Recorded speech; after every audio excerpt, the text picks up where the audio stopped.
नमस्कार। महाराष्ट्र में एनसीपी कांग्रेस शिवसेना के महाविकास आघाड़ी गठबंधन वाली खिचड़ी सरकार का काउंटडाउन अब शुरू हो चुका है। कॉमन मिनिमम प्रोग्राम में तय वादे पूरे नहीं करने के कारण अब कांग्रेस ने उद्धव सरकार के खिलाफ मोर्चा खोल दिया है। उद्धव सरकार को एंटी एससी एसटी और एंटी मुस्लिम सरकार भी सोनिया गांधी की तरफ से बता दिया गया है, जो कांग्रेस की राजनीति के लिए बिल्कुल भी ठीक नहीं है, एक अच्छा संदेश नहीं है। और इसी कारण कांग्रेस के वरिष्ठ नेताओं ने शनिवार को दिल्ली में हुई हाई लेवल बैठक में महाराष्ट्र की राजनीति को लेकर के खूब सारा मंथन किया और महाराष्ट्र की राजनीति को लेकर के अंतिम फैसला अब कांग्रेस की तरफ से कर दिया गया है। आपको पता हो तो 14 दिसंबर को सोनिया गांधी की तरफ से उद्धव ठाकरे को एक लेटर लिखा गया था और इस लेटर लिखने के जस्ट 5 दिन बाद 19 दिसंबर को सोनिया गांधी की तरफ से कांग्रेस के वरिष्ठ नेताओं की एक हाई लेवल मीटिंग दिल्ली में बैठाई गई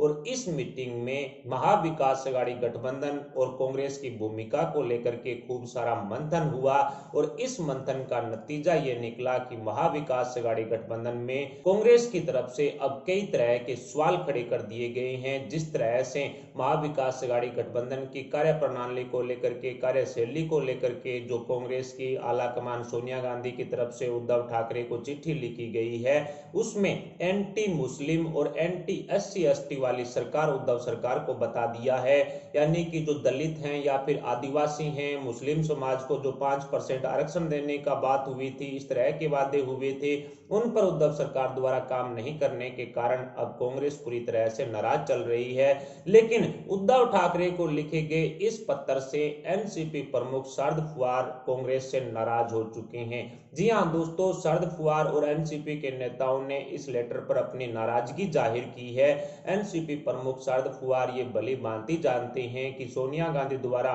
इस तरह से लेटर लिखे जाने से शिवसेना प्रमुख उद्धव ठाकरे कांग्रेस की भूमिका कहीं ना कहीं महाराष्ट्र में तय करेंगे और अगर ऐसा हुआ तो एनसीपी के हाथों से कई बड़े मंत्रालय उनके हाथों से निकल जाएंगे। और इसी डर से अब एनसीपी प्रमुख शरद पवार ने एक तरफ तो शिवसेना प्रमुख उद्धव ठाकरे को डराना शुरू कर दिया है, तो दूसरी तरफ कांग्रेसी नेताओं पर अपनी भड़ास निकालनी भी शुरू कर दी है। एनसीपी प्रमुख शरद पवार की बयानबाजी को लेकर के काफी ज्यादा घमासान महाराष्ट्र में मचा हुआ है। ऊपर से एनसीपी के नेता नवाब मलिक ने भी कांग्रेस पर ही कई तरह के सवाल खड़े कर दिए हैं। इस लेटर वार को लेकर के एनसीपी नेता नवाब मलिक का कहना है कि कांग्रेसी नेताओं में आपसी संवाद की कमी है, जिसकी वजह से सोनिया गांधी को उद्धव ठाकरे को डायरेक्ट लेटर लिखना पड़ा। लेकिन ये बड़ी बात यहाँ पर यह है कि सोनिया गांधी की तरफ से जो उद्धव ठाकरे को लेटर लिखा गया उसको कांग्रेस ने सार्वजनिक क्यों किया, इसे एक न्यूज के तौर पर क्यों देखा जा रहा है। इसके कई कारण हैं। पहला कारण यह कि कॉमन मिनिमम प्रोग्राम को लेकर के जो वादे तय हुए थे उसमें कहीं ना कहीं कांग्रेस अपनी भागीदारी महाराष्ट्र की सरकार में चाहती थी, लेकिन जिस तरह से सारे के सारे मलाईदार मंत्रालय है वो एनसीपी के पास रह गए और वित्त से संबंधित यानी कि पैसे से संबंधित सारे के सारे फैसले कहीं ना कहीं अजीत पवार के हाथ में दे दिए गए और मुख्यमंत्री की गद्दी खुद उद्धव ठाकरे ने अपने हाथ में रख ली। यानी कि बराबर की भागीदारी कहीं ना कहीं कांग्रेस को मिली नहीं। और ऊपर से कांग्रेसी नेताओं को यह लग रहा है कि एनसीपी प्रमुख शरद पवार एवं उद्धव ठाकरे मिलकर के महाराष्ट्र के सारे फैसले लेते हैं, सोनिया गांधी की कोई पूछ नहीं है, कांग्रेस की कोई पूछ नहीं है। और दूसरा कारण ये रहा कि महाराष्ट्र की राजनीति में जिस तरह से अपने कांग्रेस ने अपने वोट बैंक को आगे बढ़ाने के लिए 5% आरक्षण मुस्लिम समाज को देने की बात कही थी, इस तरह के वादे हुए थे। एससी एसटी यानी दलित वर्ग के लिए एक खास तरह की जो योजनाएं लाने का जो एक तरह से कॉमन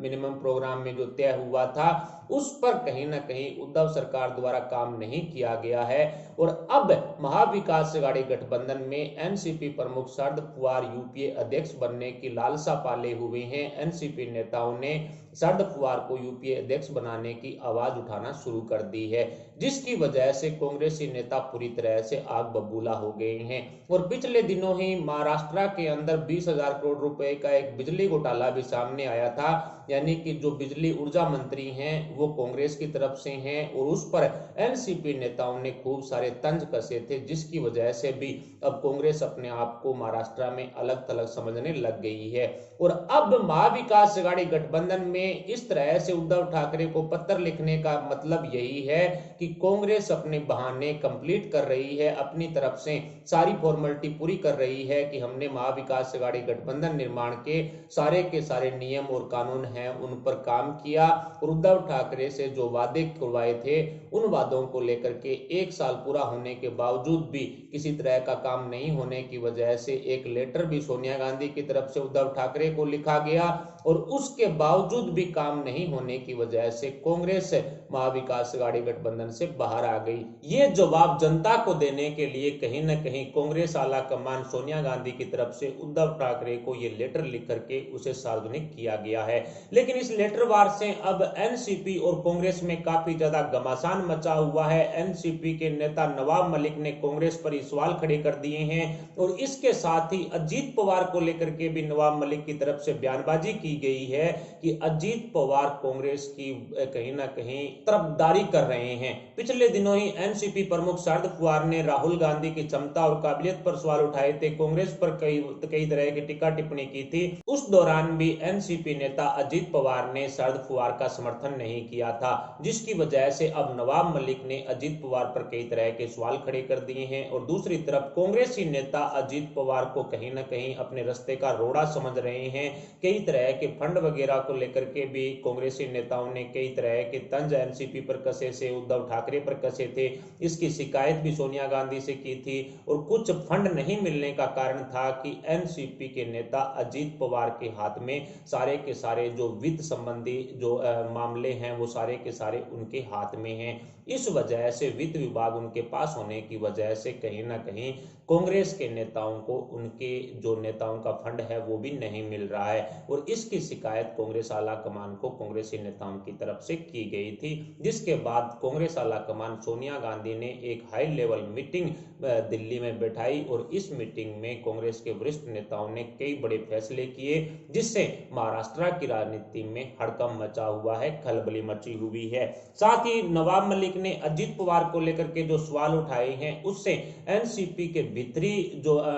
कलह को लेकर के भी कहीं ना कहीं ये देखा जा सकता है कि एनसीपी में भी चाचा भतीजा की जो कलह है वो सामने आ चुकी है, आपसी फूट पड़ी हुई है, दरार पड़ी हुई है आपस में। अजीत पवार और शरद पवार को लेकर के पहले से ही काफी चर्चाएं तेज थी कि अजीत पवार किसी भी वक्त शरद पवार का साथ छोड़ सकते हैं और महाविकास आघाड़ी गठबंधन से को झटका दे सकते हैं। यदि अजीत पवार कहीं ना कहीं एनसीपी छोड़ते हैं तो 12 से 15 विधायक उनके साथ जाएंगे उनके कोटे के। इस तरह की चर्चाएं पहले भी तेज थी, लेकिन अब खुद नवाब मलिक की तरफ से अजीत पवार पर कांग्रेस की तरफदारी करने का आरोप लगा दिया गया है। सोनिया गांधी के लेटर वार से एनसीपी, कांग्रेस, शिवसेना तीनों पार्टियों में तनाव की स्थिति बनी हुई है और शायद यही कारण रहा कि आगामी पंचायत चुनाव को लेकर के तीनों पार्टियों ने अलग अलग चुनावी मैदान में उतरने का फैसला ले लिया है। जी हां दोस्तों, जिस तरह से शिवसेना प्रमुख उद्धव ठाकरे की तरफ से बड़े बड़े दावे किए जा रहे थे कि भविष्य के अंदर महाविकास आघाड़ी गठबंधन की तीनों पार्टियां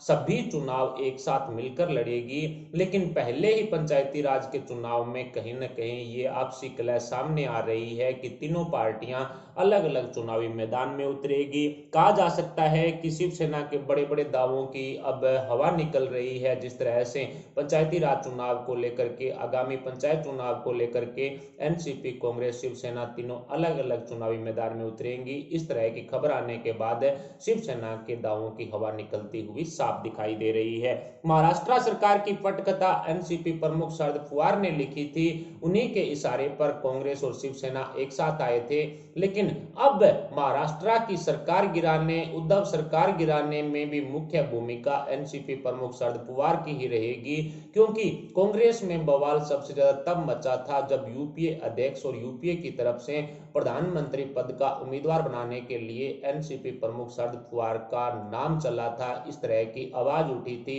एनसीपी नेताओं ने शरद पवार को यूपीए अध्यक्ष बनाने के लिए जो एक तरह से गेम खेलना शुरू किया था, इस तरह की आवाज उठाना शुरू की थी, उसी के बाद से कांग्रेसी नेता पूरी तरह से भड़के हुए हैं। अब सोनिया गांधी की जगह वो किसी और को नहीं देना चाहते। यूपीए अध्यक्ष के रूप में सोनिया गांधी को ही वो देखना चाहते हैं और कहीं ना कहीं यूपीए अध्यक्ष और राहुल गांधी को प्रधानमंत्री बनाने के लिए कांग्रेस अब एनसीपी प्रमुख शरद पवार को तगड़ा झटका या तगड़ा सबक सिखाने के लिए महाविकास अघाड़ी गठबंधन से अलग हो सकती है। संजय राउत भी लंबी लंबी डिंके हान रहे थे कि अगले 25 सालों तक बीजेपी को सत्ता में ही बैठना पड़ेगा, महाविकास अघाड़ी गठबंधन की ही सरकार रहने वाली है, शिवसेना 25 सालों तक सीएम गद्दी पर रहेगी। उनकी जो लंबी लंबी डिंगे थी, इनको लेकर के भी अब खुलासा हो चुका है कि तीनों पार्टियों में आपसी फूट काफी ज्यादा पड़ गई है और संजय राउत के उन खोखले दावों की अब पोल खुलती हुई साफ दिखाई दे रही है।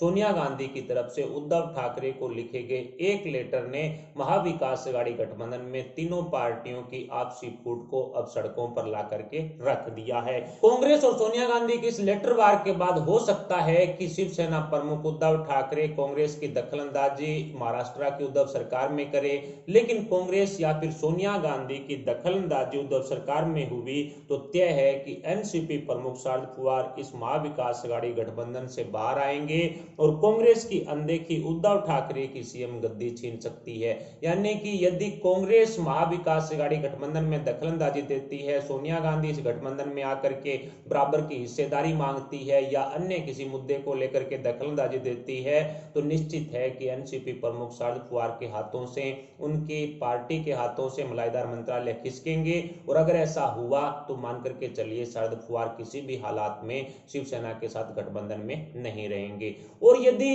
इस लेटर वार के बावजूद भी कांग्रेस की अनदेखी उद्धव ठाकरे की तरफ से की गई, शिवसेना की तरफ से की गई, तो फिर कांग्रेस महाविकास अघाड़ी गठबंधन को तगड़ा झटका देगी। यानी कि एनसीपी और कांग्रेसी नेताओं के बीच की जो कलह है उसमें अब शिवसेना बीच में फंस चुकी है। उद्धव ठाकरे अब करे तो क्या करे। उद्धव ठाकरे और एनसीपी प्रमुख शरद पवार ने मिलकर के कांग्रेस को अलग थलग करने का काम किया था और महाविकास अघाड़ी गठबंधन निर्माण के मात्र 12-13 महीने के भीतर ही अब महाविकास अघाड़ी गठबंधन टूटने की कगार पर आ चुका है। लेटर वार के बाद कहा जा सकता है कि एनसीपी और कांग्रेसी नेताओं ने एक दूसरे पर कटाक्ष करने में किसी तरह का कोई परहेज नहीं किया है और अब कांग्रेस के जो वरिष्ठ नेता हैं उनकी तरफ से हाई लेवल मीटिंग में जो फैसला लिया गया है महाराष्ट्र की राजनीति को लेकर के, उसमें साफ संकेत मिल रहा है कि आने वाले समय में महाविकास अघाड़ी गठबंधन से कांग्रेस अलग होगी। जो बात फोन पर हो सकती थी या फिर अपने किसी कांग्रेसी नेता को कह करके उद्धव ठाकरे तक मैसेज पहुंचाया जा सकता था, उस बात को कहीं ना कहीं पत्र के जरिए उद्धव ठाकरे तक पहुंचाना और उस पत्र को सार्वजनिक कर देना, ये कहीं ना कहीं सोनिया गांधी और कांग्रेस की रणनीति है। राहुल ग्रुप पहले से ही मान सकते हैं कि शिवसेना के साथ गठबंधन करने में खुश नहीं था और राहुल ग्रुप के जो मुंबई में नेता हैं संजय निरुपम, मिलन देवड़ा या फिर अशोक चव्हाण जैसे, वो फिलहाल भी यही चाह रहे हैं कि शिवसेना से कांग्रेस है वो अलग हो जाए। कुल मिलाकर के कहा जा सकता है कि अब महाविकास अघाड़ी गठबंधन में सोनिया गांधी के लेटर वार से जो खलबली मची हुई है और सोनिया गांधी की कलम से जो तीर निकला है वो अब कहीं ना कहीं उद्धव ठाकरे की सीएम कुर्सी पर संकट मंडरा सकता है। और यदि सोनिया गांधी की तरफ से या कांग्रेस की तरफ से इस तरह का फैसला लिया जाता है तो शिवसेना ना घर की रहेगी ना घाट की। फिलहाल उद्धव ठाकरे की सीएम कुर्सी को लेकर के क्या कांग्रेस कोई बड़ा फैसला महाविकास अघाड़ी गठबंधन से अलग होने का ले सकती है? क्या इस बारे में कुछ सोनिया गांधी सोच रही है? इस लेटर वार के बारे में आपके क्या विचार हैं? आप अपने विचार हमें कमेंट बॉक्स में बता सकते हैं। साथ ही वीडियो को लाइक करके हमारे चैनल को सब्सक्राइब जरूर करें, सब्सक्राइब के पास वाला बेल आइकन भी दबा लें। अभी के लिए इतना ही, मिलते हैं अगली वीडियो अगली अपडेट के साथ, तब तक के लिए